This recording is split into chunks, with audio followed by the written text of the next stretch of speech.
Maligayang pagdating sa aming channel. Dito, isasama ka namin sa isang kakaibang paglalakbay sa mundo ng mga abandonadong istruktura. Sama-sama nating tuklasin ang mga bahay, gusali at iba pang lugar na niluma at kinalimutan ng panahon. Pinagsama-sama namin ang mga karanasan mula sa iba't ibang explorer upang mas maintindihan at maramdaman mo ang bawat kwento sa likod ng bawat sulok. Tara, samahan mo kami sa mga nakaraan at saksihan ang mga misteryong bumabalot sa bawat pader. Mag-subscribe, mag-like at i-on ang notification para updated ka sa mga bagong uploads araw-araw. Malalim sa estado ng Virginia, may isang inabandon ng maringar na bahay na nakalimutan na sa loob ng mahigit 40 taon. Ang huling residente ng engranding tahanang ito ay misteryosong naglaho. Dating tirahan ng iginagalang na pamilyang Sanders, nasaksihan ng bahay na ito ang kabuuan ng kanilang buhay. Sina Eugene at Anges, mapagmahal na mga magulang, ay pinalaki ang kanilang dalawang magagandang anak sa maaliwalas na tahanang ito. Si Eugene ay dating nagsilbi sa hukbo, ngunit kalaunan ay nagbago ng landas ng karera at nagtayo ng isang kumpanya ng insurance na naging matagumpay paglipas ng panahon, kaya't namuhay sila ng marangya. Samahan ninyo kami habang tinutuklas namin ang mga lihim sa likod ng pinabayaang tahanang ito at binibigyang liwanag ang misteryosong pag-abandona rito. Maligayang pagbabalik sa lahat sa Bros of the EK. Ako si Leslie at ngayon nasa likod ng kamera, gaya ng dati, si Danny. Hello. Ngunit kakaiba ang simula ng episode natin ngayon. Nasa ibabaw tayo ng isang sementeryo at ito ay nasa likuran ng tirahang kukunan at idodokumento natin ngayon. Ang kakaiba lamang sa sementeryong ito ay hindi ito para sa mga taong tumira rito. Kung titingnan ninyo ang mga lapida, una sa lahat ay napakatanda na ng mga ito. 1896 ang nakasulat doon. Ano nga ulit ang pangalang nakasulat? Gardland. Ang pamilyang Gardland. Lahat ng mga lapidang ito ay mula sa pamilyang Gardland, hindi mula sa pamilyang Sanders na tumira sa mansyon na idodokumento natin ngayon. Sa tingin ko, maaaring mas nauna pa sila rito bago tumira ang pamilyang Sanders, ngunit hindi ako sigurado. Nakakapagtakang tanong para sa akin kung bakit narito ang sementeryong ito. Wow! Oo, kung hindi pa ninyo napapansin, maulan ngayon, pero nagbibigay ito ng napaka-espesyal na ambience sa lugar na ito. Naglalakad tayo ngayon sa kanilang likod bahay papunta sa bahay, at para sa akin, isa ito sa pinaka-espesyal na bahay na kukunan at idodokumento natin sa Estados Unidos. Mahigit 42 taon nang inabandona ang lugar na ito at ang lahat sa loob ay vintage at luma mula pa noong 1950s, 60s at 70s. Ang pamilyang Sanders na dating tumira rito ay isang maharlika at maringal na pamilya at makikita mo iyon sa kanilang bahay. Matagal na silang wala rito at sa paglipas ng panahon, nagsimulang masira at gumuho ang bahay at tuluyan na itong nabalot ng ivy. Gustong-gusto ko ang panlabas na bahagi ng lugar na ito. Tunay itong kahanga-hanga. Tignan mo ang front porch dito, Danny. Wow! Hindi ba't napaka-fascinating? Ang paraan ng pagguho nito, halos nakabitin na lang doon, at ang ivy na bumabalot sa lahat. Hindi na nga madaanan ang daan papunta sa front door ngayon, at masasabi kong napakaganda ng hardin. Oo, talagang kakaiba ito kumpara sa iba pang bahay na nakita natin sa Estados Unidos. Napakagandang lugar. Napakatahimik dito. May bintana rito. Makapaniwala ka ba? Wala ka talagang makita. Parang nakikita mo ang bahay pero hindi mo rin nakikita. Parang nasa France ito. Doon sinasadya nila ang ganito. Pero dito hindi ito sinadya. Talagang hindi lang ito napanatilihin sa loob ng mahabang panahon. May upuan pa ngang nakahandusay rito. Parte ito ng mga gamit sa paghahardin. Literal na natabunan na ito ng ivy at hindi mo na maiahon pa. Minsan kakaiba ang kalikasan. Binabawi gaang sa kanya at wala siyang pakialam sa mga pag-aari mo. Isa pang katotohanan tungkol sa lugar na ito, narito ang metro ng kuryente at may kuryente pa rin ang bahay kahit 42 taon nang inabandona. Nakikita ko ang mukha mo, Danny. Nababasa ang kamera at lahat. Nababasa na tayo rito kaya kailangan na nating pumasok agad. May compartment rin sa ilalim ng bahay kung saan nila inilalagay ang mga gamit sa hardin, ang lawnmower at iba pang kagamitan. Sige, nang walang pag-aalinlangan, ito ang likod ng bahay. Sa kasamaang palaran, hindi na tayo maaaring magtagal pa sa labas. Kailangan na nating pumasok kung hindi ay tuluyang masisira ang kamera. May maliik na butas rito sa itaas kung saan maaari tayong pumasok at makapasok sa loob ng building. Nakapasok na tayo sa tahanan ng pamilyang Sanders. Sobrang excited akong ilibot kayo sa lugar na ito at ipakita kung ano ang naiwan rito. Sa ngayon, ito na ang pinakamakasaysayang bahay na kukunan at idudokumento natin sa Estados Unidos. Kaya maghanda kayo para sa isang napakagandang episode. Nasa porch tayo ngayon kung saan sila umuupo tuwing tag-init, taglamig at anumang panahon ng taon. Dito nila ine-enjoy ang bahaging ito ng bahay at ang kalikasang nakapaligid dito. Masasabi mo talagang napapaligiran ito ng kalikasan dahil pati sa loob ay tumutubo na ang ivy matapos ang mahabang panahon. Ang ivy ay isang halaman na kapag itinanim mo, kailangan mong alagaan. Kung hindi, napaka-invasive nito at kayang sakupin ang isang buong bahay sa maikling panahon. Kita mo naman, 42 years lang at nasakop na ang buong bahay. Dito sa sopa, ang pamilyang Sanders, sina Eugene, Agnes at ang mga bata ay sabay-sabay na umuupo at nag-e-enjoy sa espasyong ito. Parang pakete ito ng asukal mula pa nung panahong iyon, matigas na ngayon. Wow! Rocking chair! Ano ba ang isang American porch kung walang rocking chair? May pang-spray pa laban sa mga insekto. May vacuum machine pa rito sa sulok. Siyempre, electric vacuum. Ano pa ba ang inaasahan mo? Magandang modelo ito, masasabi ko. May kakaiba silang estilo. At may kordon pa nga ito pataas kung saan naroon ang controls ng vacuum kaya hindi mo na kailangang yumuko para baguhin ang settings. Medyo marangyang modelo ito. Hulaan ninyo kung ano ang pintuang ito. Tingnan ninyo, may panlabas pa silang banyo dito sa porch. Talagang masasabi mong napakayaman ng mga taong tumira rito. Nagkaroon ng pamilyang Sanders ng insurance company matapos umalis ang ama sa militar. Gusto pa rin niyang maging produktibo sa buhay kaya itinatag niya ang Sanders Insurance Company. May pahigaan din dito kung saan maaaring humiga si Anges o sino mang gustong magpahinga.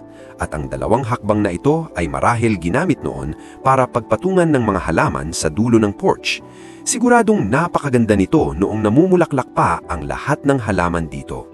Sana nakita ko ang bahay na ito noong kasagsagan ng kagandahan nito bago ito tuluyang inabandona. Napag-usapan natin noong isang araw ang tungkol sa paglalagay ng washing or drying machine sa kusina. Ngayon, makikita mo ito rito sa porch. Para sa akin, napakakaiba. Bakit mo ilalagay ang washing machine sa porch ng bahay? Nakakabaliw. Hindi ko maintindihan. Isa pang napaka-interesanting bagay, lumang bote ng cola. Money back. Noon, nire-recycle nila, pero ngayon, hindi na masyado. Ngayon, puro plastic na ang ginagamit, pero ang mga bote ng cola na salamin ay mas mabuti para sa kalikasan. Mas mahal nga lang gawin, pero ngayon, pera na lang ang iniikot ng mundo. Nakakalungkot. May ilang gamit dito na marahil pinagkakaabalahan ni Eugene. May parol, electric motor at iba pa. Pero pakiramdam ko, oras na para pumasok sa loob ng bahay at tignan kung ano ang naroon. Pasensya na, na-distract ako sa electrical system dito. Ayaw na itong gumana o bumukas. Mukhang luma na talaga ito. Sige. Sa ibabaw ng kahong ito ng bala, ang kahong ito ng bala ang magsisilbing daan natin papasok. Galing ito sa nakaraan ni Eugene noong siya ay nasa militar, bilang veterano ng Estados Unidos ng Amerika. Dadalhin tayo nito papasok sa loob ng bahay at sa kusina. Iabot mo sa akin iyan, Danny, at ipapakita ko rin sa iyo ang galing mo sa pag-akyat papasok ng bahay. Ayan na, kaibigan ko. Nasa kusina na tayo. Sasabihin ko ng diretsyo, ito ang hindi gaanong maayos na silid sa buong bahay. Medyo nagulo na ito. May mga gamit na nakakalat kung saan-saan. Pero may ilang interesanting bagay pa rin dito. Una sa lahat, gusto kong ipakita ang bahaging ito. Dito natin makikita kung gaano nakatagal na inabundo na ang lugar. Palagi naming sinusubukan tukuyin ang edad ng bahay base sa mga bagay na nakikita sa kusina. Dahil ito ang silid na hulin ginagamit at ginagamit araw-araw at may mga petsa ang mga produktong pagkain at gamot. Heto, may bote ng gamot mula taong 1980. Nakapangalan ito kay E.L. Sanders. Siya si Eugene Sanders, ang anak ng pamilya, si Eugene Jr. Mayroon ding Eugene Sr., ang ama ng pamilya. Madalas itong makita sa mga mararangal na pamilya. Pinapangalanan nila ang anak ayon sa kanilang sarili. Siguro dahil gusto nila ang sarili nila o kung anuman. Nagbibiro lang ako. At tignan mo ito. Wow! May orasan dito. Isang radio clock. Huminto ang oras sa 11:52 ng gabi. Ang galing! Natuklap na ang plaster at makikita mong gawa sa ladrilyo ang bahaging ito ng bahay na medyo hindi pangkaraniwan sa Amerika.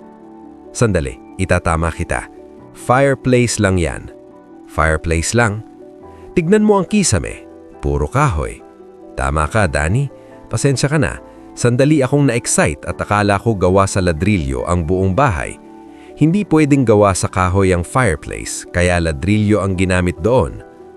May ilang pang bagay dito. Mga kagamitang pangkusina at lahat ay naiwan pa rin. At katabi mo, may drying machine pa sa loob mismo ng kusina.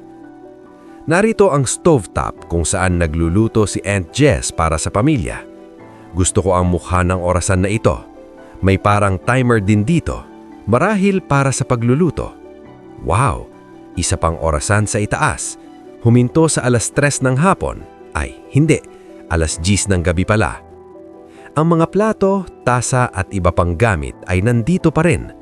Isa pang palatandaan na matagal nang inabundo na ang bahay. Lahat ng plaster mula sa kisame ay bumagsak na sa sahig. Natural na pagkasira lamang ito, hindi winasak o nilimas. Narito ang mesa sa kusina na may retro na muebles. Ang ganda. Ang mga upuan talagang 1960s hanggang 70s na Amerika ang estilo. Bago ko kayo dalhin sa iba pang bahagi ng bahay, ipapakita ko muna ang basement. Hindi pangkaraniwan sa mga bahay sa timog ng Amerika ang may basement, pero narito ang hagdan pababa roon. Dahan-dahan tayong bumaba. Tuklasin natin ang nakalimutang espasyong ito. Hindi maraming explorer ang naglalakas daob pumasok dito.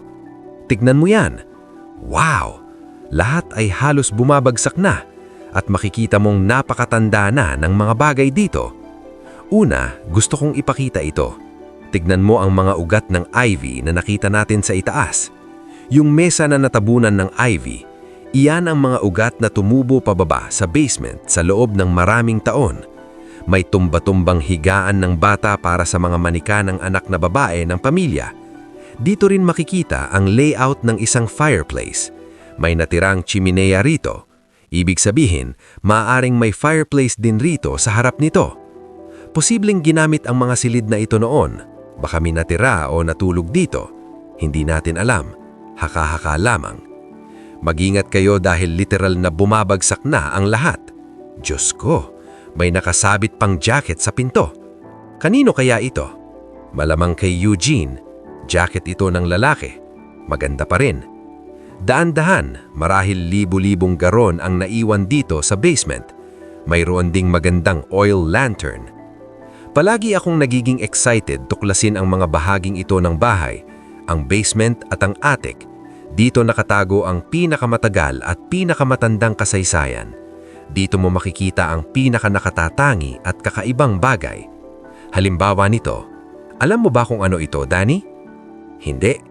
Ito ay inilalagay sa tabi ng kama at kung kailangan mong umihi ng gabi, dito mo gagawin. Parang bedpan pero para sa pag-ihi. Totoo? Oo, sigurado ako. May mga bota pa ng miyembro ng pamilya na naiwan dito. Parang pareho kami ng tinsa. May isa pa roon sa ibabaw. Wow! Ang kabinete na ito ay tuluyan ng nasira. Wala na halos. Anong taon ang diaryong ito? 1937. Diyos ko, bago pa ang ikalawang digmaang pandaigdig, ganuan katanda ang basement na ito. Ang buong pader ay bumibigay na. Sa likod nito makikita ang patong ng ladrilyo. Siyempre, hindi pwedeng kahoy ang basement dahil mabubulok ito. Mag-ingat sa paglalakad. Wow! May kabinete dito. Wala namang gaanong laman. Pero interesado ako sa silid na ito. Oo, nakita ko yan. Diyos ko, una sa lahat may mga bote rito sa sahig. White House. Suka ito. Maraming bote ng suka. Nakapagtataka kung bakit napakaraming suka ang gagamitin ng isang pamilya. Mag-ingat, ano nga ulit ang tawag dito? Alam ko ang tawag sa Dutch pero sa Ingles. Ito, para takutin ng mga ibon. Scarecrow o scarecrow. Mukhang napakatanda na nito. Tignan mo kung paano nila ito ginawa. Nagre-reflect ito sa araw at natatakot ang mga ibon. Ang ganda ng pagkakagawa. Ngayon lang ako nakakita ng scarecrow sa loob ng isang abandonadong bahay. Ako rin, unang beses nating dalawa. Kaya kailangan talaga nating mag-explore sa iba't ibang panig ng mundo para makakita ng mga bago. Napaka-American nito. Hindi mo masyadong makikita sa Europa, siguro sa Portugal, pero sa Belgium, halos wala. Karaniwan, naglalagay kami ng CD sa mga puno dahil nagre-reflect ang liwanag nito. Mayroon din kaming mga device na nagpapaputok ng parang kanyon sa pagitan ng oras para lumipad palayo ang mga uwak sa bukid. Medyo mas advanced na paraan yon. At dito naman sa sulok ng silid, makikita rin natin ang daan-daang garapon na nakatayo roon. Lahat ay walang laman. Pero sa tingin ko noon ay pinupuno nila ang mga ito ng mga jam, pulot at iba pang produktong ginawa nila mula sa mga pananim sa paligid ng lugar na ito. Wow!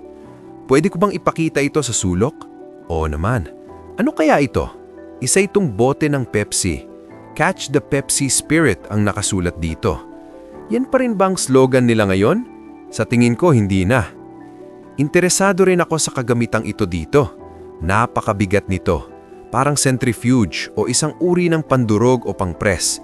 Hindi ako sigurado kung para saan ito ginamit, anong klaseng pagkain ang ginagawa gamit ito. Pero malinaw na pang-press ito dahil may makikita kang parang daanan ng likido rito. Baka para sa ubas, pero hindi ako sigurado. Sabihin ninyo sa amin kung may nakakaalam kung para saan ang kagamitang ito. At ito naman ay isang fireplace guard. Wow! Malamang nasa itaas ito noon sa loob ng bahay. Sa tingin ko na ipakita na natin ang basement, pero mag-iingat tayo. Kailangan pa nating makalabas ng ligtas. Ayaw nating bumigay ang sahig. Ay, isa pa pala, ito ang patungan ng Christmas tree. Luma na talaga ito. Dahan-dahan akong aakyat palabas ng basement at ipapakita naman natin ang itaas na bahagi ng bahay. Tara na roon! Panahon na para ipagpatuloy ang paglibot sa bahay. Ang susunod na silid ay ang dining area kung saan naghahanda si Angus ng pagkain at inihahain ito sa pamilya, sa kanyang asawa at sa mga anak matapos ang mahabang araw ng trabaho at pag-aaral. Makikita mo sa silid na ito na talagang bumibigay na ang lahat. Gustong-gusto ko ang pintura o wallpaper sa kisame na natutuklap na. Napakaganda sa mata. Oh, tingnan mo ito. May fireplace pala rito sa ilalim at napakaganda nito. Sa tingin ko gawa ito ng cast iron. Tingnan mo, siglar, napakagandang piraso. Isara natin. Nakakatuwa na nilagyan nila ito ng kurtina para takpan, pero hindi ko alam kung bakit. May magandang display cabinet din dito sa gilid. At ang hapag ng kainan ay nasa gitna ng silid. Nakasaayos pa rin ang mesa na may 4 na plato para sa batang lalaki at babae na tumira rito at para kina Angus at sa kanyang asawa si Eugene. Wow! Palagi kong gustong makita kapag nakahain pa rin ang mesa sa mga abandonadang lugar. Madalas, totoo lang, may mga photographer na nag-aayos nito para sa larawan. Pero minsan, naiwan talaga ito mula pa noong may nakatira pa roon. Gusto ko ang upuan sa sulok, isang maliit na upuan kung saan maaaring may naninigarilyo. Makikita mo ang ashtray sa kaliwang bahagi nito, isang tansong ashtray na may isang sigarilyo pa sa loob. Hindi ko alam kung galing iyon sa dating may-ari, pero napakagandang tingnan. Ang ivy na tumutubo sa paligid, ang bintana sa likod at ang pagkasira sa itaas. May larawan din tayo rito ng isang binatang lalaki, maaring si Eugene Jr. Siya ay tila nasa Navy batay sa kanyang suot. Gustong-gusto ko ito. May magandang drawer dito na may mga magazine sa ibabaw. Bill Boatman and Company, isang hunting magazine. Sa tingin ko, mahilig mangaso ang may-ari ng bahay at pumunta sa mga bukirin at kagubatan. Mayroon ding isang larawan na sa tingin ko ay mula sa kanayunan ng Netherlands. Makikita mo ito sa estilo ng mga bahay at sa tanawin sa bintana. pero sa pangkalahatan, napakaganda nitong larawan. Mayroon pa ba rito? Wala masyado, maliban sa isa pang magandang larawan ng bahay. Ilagay natin sa gilid ang kabayo at tingnan ang bahay sa larawang ito. Gustong-gusto ko ito.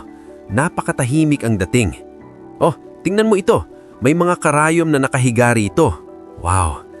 Si Angus ay tumanda rito at tumira hanggang sa huling panahon. Ay, mali pala ang pagkakasabi ko. Si Eugene ang huling anirahan dito. Inalagaan niya si Angus. Naniniwala kami na nakasakit si Angus sa huling bahagi ng kanyang buhay. Kung ano ang nangyari kay Eugene, hindi namin alam. Nasa harap na tayo ng pintuan ng bahay kung saan pumapasok at tinatanggap sa loob. At dito, agad sa kanan, nakasabit ang marangal na simbolo, ang crest ng pamilyang Sanders. Wow, nakatayo ito malapit sa pintuan. Gusto ko yon. Interesado rin ako sa muebles na ito sa hallway. Parang bangko na may salamin kung saan maaaring tingnan mo ang sarili mo sa umaga at tiyaking maayos ang iyong itsura. Sa ibaba nito ay may kompartimiento kung saan maaaring inilalagay noon ang coats, scarf at iba pa. Ngayon, kung ano-anong gamit na laman doon. Talagang kawili-wili. Ano kaya ito? Hindi ko alam. Mukhang likod ng isang bomba. Para sa akin, parang isang parte ng chimenea na nabubulok na. Oo nga, baka mula sa roof.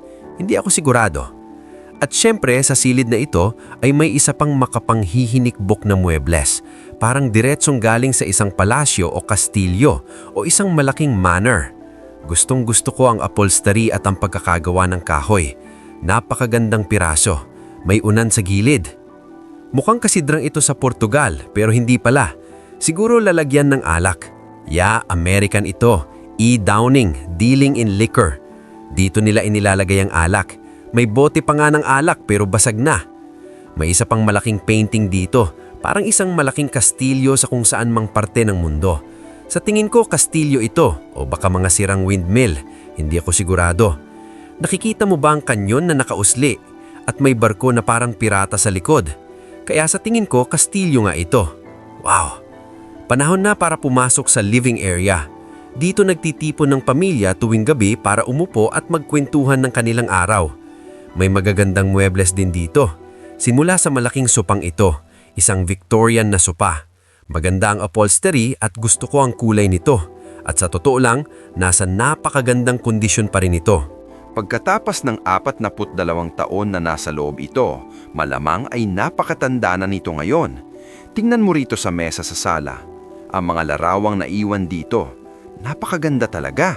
Mukhang kinuna ng mga ito sa loob ng gubat sa Africa sa tingin ko dahil nakita ko ang larawang ito rito. May mga taong Aprikano sa larawan. Wow! May ginagawa silang konstruksyon doon. Interesante. Baka nasa isang misyon sila noon. Ito si Eugene Jr., anak ng pamilya. At dito makikita natin sila kasama si Eugene, ang ama, pati ang anak na babae at si Eugene noong mas bata pa siya. At ito naman dito, pwede mong ikumpara ang dalawang larawan. Napaka-interesante. Ito ang kotse noon at dito makikita mo ang parehong kotse. Dito nakatayo sila sa harap ng kotse at ito naman ang mismong kotse na kinuna ng litrato. Napakaganda. May mga liham din akong nakita na naiwan nila.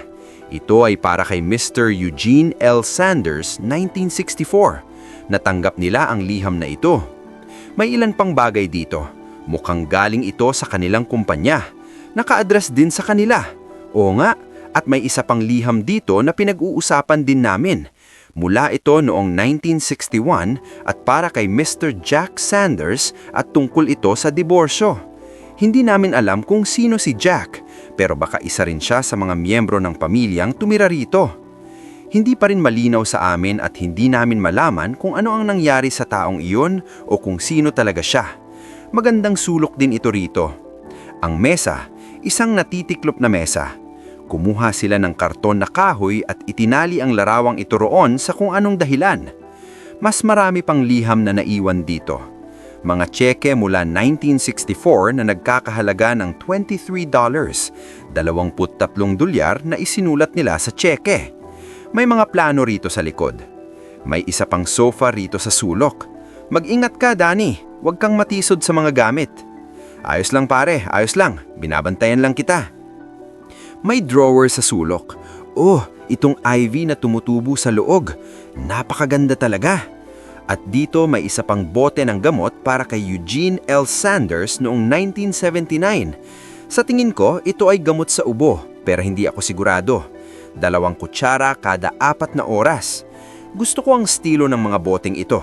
Gusto ko rin ang mga platong naiwan dito. Sige, tingnan mo ang jacket na ito rito. Sa unang silip mukhang pang-militar, pero hindi talaga. Makikita mo yun dito. May mga agilang Amerikano sa ibabaw nito. Hindi ba logo yun ng gobyerno ng Estados Unidos? Sa tingin ko, oo. Oo, mukhang ganun nga. At dito naman ay ang secretary desk na may display sa ibabaw. Napakaganda. Puno ito ng mga liham tulad ng nakikita mo. Libo-libong liham ang naiwan dito. Mga tseke at bank statements at lahat ng bagay na mula sa pamilya ay tuluyang naiwan sa loob ng silid na ito. Lahat ng kanilang dokumento sa buong buhay nila. Lahat ay iniwan upang tuluyang lamunin ng kalikasan.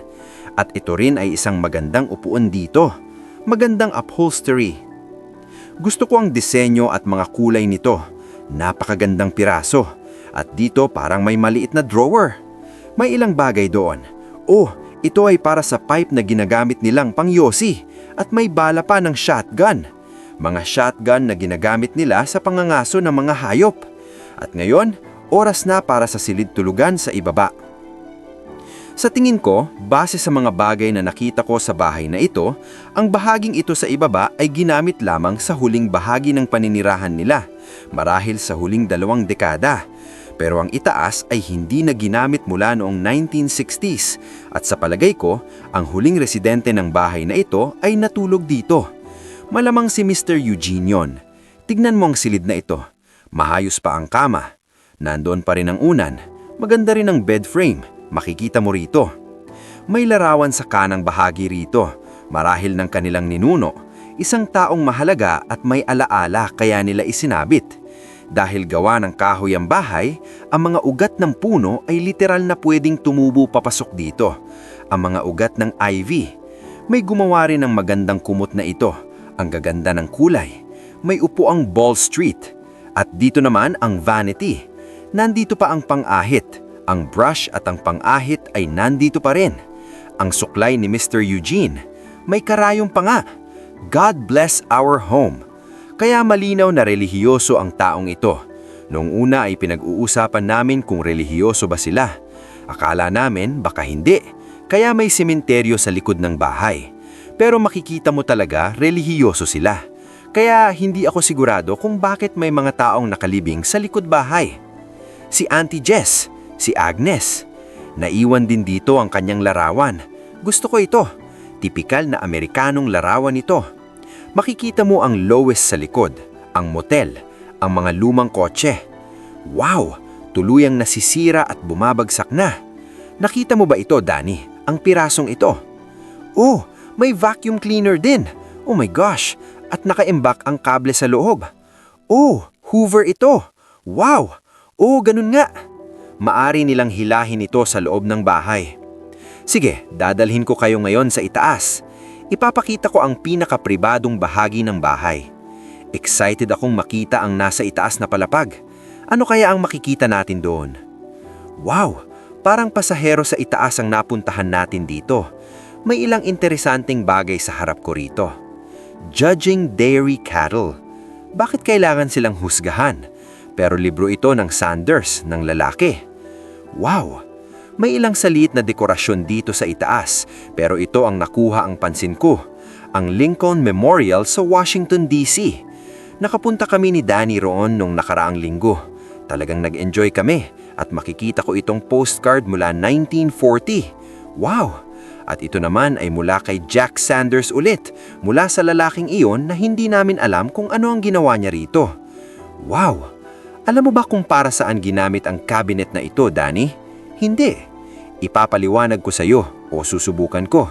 Ito ay display cabinet para sa pag-iimbak ng baril. Makikita mo, ang ilalim ng baril ay nakapatong dito. Ang itaas naman ay nakasandal dito. Makikita mo ang lahat ng baril kapag umaakyat ka sa hagdan. May mas Amerikano pa ba kaysa roon? Some course, maaari mo ring itong ikandado rito. Lagyan mo ng kandado at magiging ligtas ang baril sa loob, maliban na lang kung babasagin mo ang salamin, some course. Tignan mo ang silid tulugan na nasa harap natin. Tuluyang nasisira na ito. Lahat ay bumagsak na sa ibabaw ng kama. Ang wallpaper mula sa kisame ay bumagsak na. Nakasandal ito sa napakagandang chandelier na nakasabit sa kisame. May nakita lang ako sa likod mo dito. May makinang panahirin dito. Tignan natin kung mabubuksan pa natin ito. Ay, wala na palang makinang panahi sa loob. Nakakalungkot naman iyon at halos tuluyan na rin itong nasisira. Ano ito? May ideya ka ba? Wala. Ako rin wala. Hindi ko pa nakita ang kagamitan nito dati. Sa kasamaang palad, hindi tayo makakapasok sa kwartong ito para may ipakita sa inyo. Pero may ilang bagay dito na interesante. Halimbawa, itong maliit na alpombra na may nakalagay na Puerto Rico. O bato ba ito o anumang tawag dito? Puerto Rico, baka lugar kung saan sila nagtayo ng bahay. Bakasyon siguro. May ilang gamit na naiwan dito. USA, syempre. Mukhang napaka-proud na mga Amerikano ang nakatira sa bahay na ito. Oo, bumalik tayo sa hallway. Wow! Napakalaki, kahaba at maluwag na hallway. Pero bago yun, papasok muna tayo sa silid tulugan na ito sa gilid. Napaka-interesante ng kwartong ito. Makikita mo agad pagpasok mo pa lang. Sa ibabaw ng kama, may ulo ng usa na nakalagay. Isang taxidermy na ulo ng usa na marahil dati ay nakasabit sa dingding. Baka usa na binaril ni Eugene noon. Gustong-gusto ko kung paano nila ito inilagay dito sa ibabaw ng kama. At ang mga ivy na tumutubo sa likod nito sa loob ng kwarto. Ito na ang pinakamaraming ivy na nakita natin sa loob ng bahay na ito. Danny, pakiabot nga ang camera. Ipapakita ko itong larawan sa dingding. Gustong-gusto ko ito. Tignan mo ang lalaking ito. At doon sa nightstand may isang parol. At gusto ko ang itaas nito. Mukhang may agila sa ibabaw. Hindi lang ako 100% sigurado. Oo nga, may agila. Ang ganda. Mukhang bukas ang mga fireplace na ito noon pero nilagyan nila ng takip sa harap. Marahil naglagay sila ng maliit na fireplace sa harapan nito. Noon bukas ito at dito mismo sa kwarto naglalaglabang apoy. May built-in cabinet dito. Gusto ko ang mga arko sa itaas. Napaka-typical ng disenyo ng bahay. Makikita mo ito sa buong bahay. Dito rin pare-pareho sila at talagang ginawa para sa lugar na ito. Ngayon, papunta tayo sa isa pang silid tulugan. Napaka-interesante rin ito. Sa kanan mo, sa kaliwa mo pala, Danny, mayroon na naman tayong kahon ng bala. Mula ito noong nasa army pa si Eugene. Isang veterano siya ng United States. Mayroon ulit arko at built-in cabinet at may sinturon pang nakasabit sa loob. Wow! Tignan mo ang wallpaper dito. Hindi ba't kamangha-mangha? Pareho ito ng nasa kabilang kwarto. Oo nga, hindi ko agad napansin. Dalawang magkaibang wallpaper ang ginamit dito. Yung dalawang dingding na yon ay ganito at yung dalawa naman ay iba ang disenyo. Ang ganda. May parang brace na binti dito. Mukhang napakalumang modelo. At katabi nito may larawan ng Hospital Corps School. Ginawa ang larawang ito noong 1944 sa Naval Training Center. Wow! Sa ibaba may secretary desk na puno pa rin ng mga liham ng pamilya. Ano ang meron dito? Napakaraming sulat ang naiwan dito. Gustong-gusto ko ang pabalat ng librong ito. Stay Away Joe. 25 sentimo lang ang halaga noon. Wow! Doon sa sulok may maliit na vanity. Tignan mo ito. Kanina ko nang tinitignan ng kagamitan nito pero hindi ako sigurado kung para saan ito. May nakalagay na North, South, East, West pero hindi ito mukhang kompas para sa akin at dekuryente ito dahil may kable. Isa na namang bagay na hindi ko alam ang gamit. Katabi nito may mga talitaling sulat mula sa panahon na yon. Tignan mo rito, Marshal Eugene Sanders. Siya ang pinuno ng pamilya. Lahat ng sulat na ito ay para sa kanya. May isa pang ang sulat dito na sulat kamay sa cursive. Napakaganda ng emblem sa itaas. I want to go in town, the forest. Hindi ako magaling magbasa ng cursive kaya hindi ko nasusubukan. May silya sa harap ng kama. Ang ganda ng disenyo nito. At ang kama sa harap natin, parang lumulubog na ito. Nakaayos pa rin pero sa paglipas ng panahon, nasira na ang mga tabla sa ilalim kaya bumagsak na. Gustong-gusto ko na may isang baning ng ivy na tumutubo sa loob. Ang ganda! Hindi pa ako nakakakita ng ganito dati. Kailangan yung pumunta sa Instagram at tignan ang mga larawang kuha ni Danny sa loob ng bahay na ito. Hindi ako ang kumuha ng larawan. Si Danny lahat yon. Salamat bro. Tignan ninyo ang mga larawan. Siguradong magaganda yon. Hindi ko pa nakikita. Alam mo ba kung ano ito? Pabango? Hindi, teleskopyo yan. Teleskopyo? Oo, pwede mong silipin diyan. Nakikita mo ba ang barko? Barkong pirata. Oo, teleskopyo yan mula pa sa panahon na yon. Wow! May ilan pang bala ng shotgun na naiwan dito. At isa pang bote ng cough syrup. Ano? 1982. Diyos ko!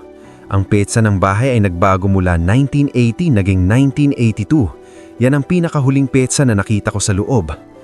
At dito naman may isa pang rocking chair. Ang Paul Street rocking chair. May mga jacket na nakapatong dito. At ngayon, nandito ulit tayo sa pangunahing hallway sa ikalawang palapag. May ilang bagay dito na gusto kong pag-usapan. Una sa lahat, itong mga ice skates. Medyo nagtataka ako kung bakit may ganito rito. Sa Virginia, hindi naman siguro gaanong kalamig. Hindi ako sigurado kung nagyayelo ang mga lakaw rito. Pero marahil oo kung may ganito sa bahay.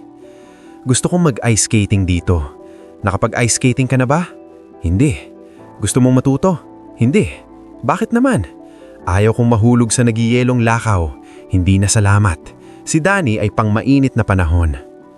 May scrapbook dito. Marahil dito sila gumagawa ng drawing. Maganda. At sa tingin ko, Danny, makikita mo ang dalawang chimney sa gilid. Baka ito ang itsura ng bahay bago ito na-renovate. Pero baka mali ako. Mukhang may nakasulat na Washington. Kaya posibleng nasa Washington ang bahay na ito, Fort Upright. Oo, siguradong hindi ito dito. Pasensya na, siguradong hindi ito dito. Mga medyas para sa ice skating, pangingisda, golf, at pangangaso. Naiiwan lahat dito. Wow! May ilan pang gamit dito. Oras na para pumasok sa huling silid tulugan. Muli, pansinin natin ang arko sa itaas. Pare-pareho ang disenyo sa buong itaas na palapag. Ngayon, papasok tayo sa pinaka-nabubulok na kwarto. Ay, hindi pala, yung nauna ang pinaka-nasira. Pero napaka-interesante pa rin ng kwartong ito. Ang buong kama ay puno ng mga debris o guho mula sa kisame. At itong nakasabit sa gilid ng kama, isang bag ito para lagyan ng baril at dalhin sa pangamaso. Makikita mo ang wallpaper na may larawan ng bahay. Ang ganda! At ang mismong kwarto, may vanity sa likod. Karaniwan itong pambabaeng silid. Mag-ingat, naglalakad tayo sa ibabaw ng mga guho. May lalagyan ng sapatos dito. Ipinapasok ito sa loob ng sapatos para maayos ang hugis. May mga kawili-wiling bagay din dito sa itaas. May fireplace din dito. Larawan ba ito o drawing? Hindi ako sigurado. Ah, hindi. Drawing ito. Dalawang lalaki sa isang kanu kasama ang aso, nagsasagwan sa lawa. At muli, may magandang rocking chair dito. Tipikal na Amerikano. Napakarami na nating nakita nito. At sa Europa, halos wala talaga kaming nakikitang ganito. Paminsan-minsan lang, sobrang bihira. Ito ang pinakamalaking TV na nakita natin sa bahay na ito. O ang tanging isa nga. RCI Victor ang nakasulat dito. Ang ganda. May mga damit pa rin dito. May pantalon pang nakasabit sa aparador. Siguradong gamit ito sa pangingisda o pangangaso. Malamang kay Eugene pa noon. May picture frame ng isang dalagang kasama ang kanyang aso. Gustong-gusto ko ito. Napakagandang piraso. Wow, may mga lumang sulat pa rito. At may isa na naman tayong brace na nakita kanina. Saan kaya ito ikinakabit? Siguro sa binti ng ganito. Pero makapal ang mga binti ko. Baka sa braso. Hindi ako sigurado. Sa tingin ko para ito sa braso at pulso, pero hindi ako tiyak. Siguro ganito, Danny? Oo, parang ganon. At saka iikot mo ito ng ganito? Sandali, wag mong sabihing para ito sa paghawak ng lawin. Ah, baka nga. Ganito ba ang ibig mong sabihin? Oo, siguro. Hindi ako sigurado. Wag ninyo akong sipihin dito. Pero posible kang ang tama. Oo, mukhang ganon nga. Tapos ikakabit dito at palibot sa hinlalaki sa kahigpitan. Oo, baka para nga ito sa lawin. Magandang ideya. Oh, marahil ito ang kabilang bahagi ng usa na nakita natin kanina sa kwarto. balat ng hayop, isang animal skin rug na nakalatag dito sa silid. May isa pang bahagi ng bahay na ipapakita namin sa inyo, ang attic. Itong pintuang ito ang magdadala sa atin doon. Tara, tignan natin kung ano pang natitira roon. Nandito na tayo sa attic. Wow! Kita mo, lantad na ang kisame. Kailangan nating mag-iingat dito. Sa likod mo, may nakasabit pang damit, mga hunting clothes, lahat ng jacket na ginagamit nila sa pagpunta sa kagubatan. Makikita mo rito, may pangalan sa tag, Green Protection Identification Tag. Nakalagay, Sanders Jack M. Ang M ay Marshall. Isa yon sa mga pangalan ng mga anak at ng ama ng pamilya. Nandito pa rin ang mga botas sa ibaba. Parang handang-handa pa rin pumunta sa gubat. May ilan pang animal rugs na nakalatag sa sahig. Oh my! Tignan natin ang kabilong bahagi ng attic. Napakaganda! Tignan mo sa sulok, may isang organ na nakatayo roon. Gustong-gusto ko ito. Siyempre, hindi ito tutunog ng basta-basta, pero gusto ko na nakapatong lahat ng libro sa ibabaw nito. Mukhang napakaluma ng mga librong ito. Tignan mo ito, may pangalan pang nakasulat sa gilid ng libro. Pasensya na, nakikurious lang ako. Mukhang sabon ito. May maleta rito sa sahig. May sulat pang nahulog sa mula rito galing kay Robert. Ito daw ang maleta na ginamit niya sa paglalakbay sa buong mundo. Wow! At syempre, may pirate chest. Parang laging may ganito sa mga attic. Saan kaya galing ang bandilang ito? Wala akong ideya. May kahon ng tabako na naiwan dito. At ang bahaging ito ay puno ng daan-daan, marahil libo-libong dyaryo, sulat at dokumento. Oh my! Gustong-gusto ko rin ang labas ng baol. Nakita mo ba? Napakaganda. Iwanan natin ito sa ganoong ayos. Napakasama na ng kalagayan ng attic. Wow! Candle holders! At may rocking chair pa rito sa attic. Tinitignan ko ang bag na ito. Hindi ko alam kung ano ang laman. May wallpaper pala sa loob. Seabrook wall decoration o wall coverings. Nasa orihinal pa ito na packaging. Ibig sabihin, umorder sila ng wallpaper noon at hindi man lang nila nabuksan. Nandito pa rin. Wow! Gustong-gusto ko yun. Tingnan mo, mula ito sa Memphis, Dallas, Miami, Charlotte, Jackson at Atlanta. Wow! Ngayon, pumunta tayo sa kabilang side. Tignan mo ang lahat ng ito. Dekorasyon sa Pasko. Ito ang Christmas star na inilalagay nila sa harap ng bahay. Gawa sa kahoy. Marahil sariling gawa. Maraming guho ang bumagsak dito. Sa sulok, may timbangan pang naiwan. Timbangang ito ng sanggol o maliit na alagang hayop, hanggang 30 pounds. May fireplace pa roon. Mag-ingat talaga sa kwartong ito. Literal na bumabagsak ang kisame. Grabe ang lugar na ito. Madilim na sa labas gaya ng nakikita nyo. Siguro mga 9 na ng gabi. Ito na ang huling lugar na kinukunan namin dito sa Virginia. Bukas ng umaga may flight kami papunta sa Atlanta, Georgia para tapusin ang aming paglalakbay sa United States. Pero marami pang mga kamangha-manghang episodes na darating kaya huwag kayong mag-alala. Maraming salamat sa panonood ng video ngayong linggo. Kung nagustuhan nyo ang video, paki-like ang video. Mag-subscribe sa channel kung bago kayo dito at gusto nyo pang makakita ng ganitong explorations. Mag-iwan din kayo ng magandang komento sa comment section. Shoutout din kay Danny. Maraming salamat ulit sa pagkuha ng video. Ang link ng kanyang channel ay nasa description. At sa lahat ng iyon, maraming salamat. Kita-kita tayo sa susunod na linggo sa isa na namang epic na exploration. Paalam, mahal ko kayo. Sana'y nasiyahan kayo sa ating exploration. Huwag kalimutang mag-subscribe para sa mas marami pang adventures na tulad nito at i-click ang notification bell para updated ka sa bawat bagong video. Siyempre, i-like at i-share na rin ang video na ito sa inyong mga kaibigan. Maraming salamat sa panonood at hanggang sa muli nating pagtuklas.